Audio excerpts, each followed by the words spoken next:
Hello guys, welcome to my new Pascal tutorial series.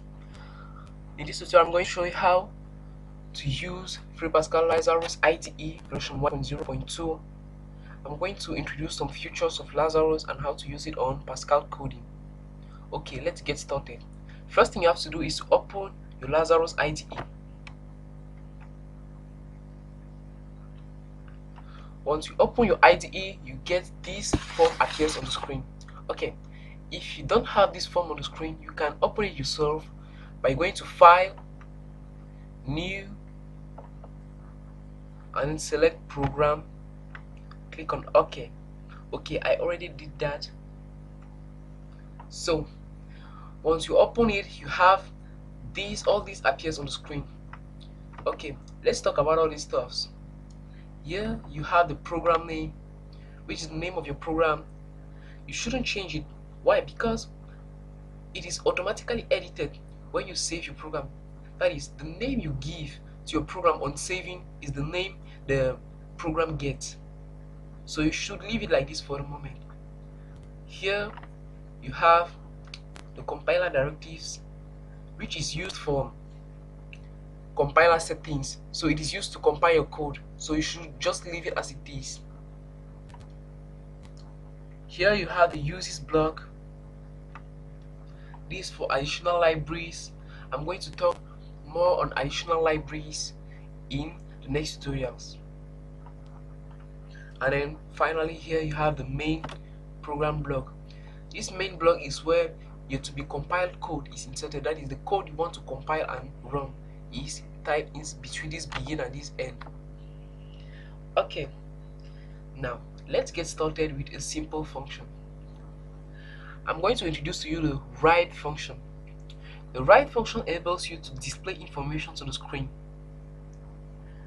Using the write function, you can display either strings, which are sentences, text, words, or numbers, integers, decimal, floating point, or what you want to display can be displayed using the write function. Okay, how to do that? First thing I'll make you remember is that the write function is a statement. A statement is just as a line to be compiled, that is to be executed. Each statement you write inside your program should end with a semicolon. That is an obligation. For example, the program name is the statement. The uses additional libraries are statements. So each time you install the statement, you get a semicolon at the end of your statement. Okay, let's try. You first start by typing write. After that, you open a bracket and single quote.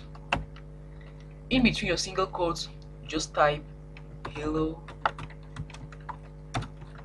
world. This is a Pascal code. Good. You have this statement, so it means you want to print hello world. This is a Pascal code to the screen. Okay. Once you finish typing all what you want to print, you close the bracket and finish by a semicolon. Very important. So let's try to compile and run that. You compile and run automatically at once by just coming over here and clicking run. Here you see a message dialog appearing.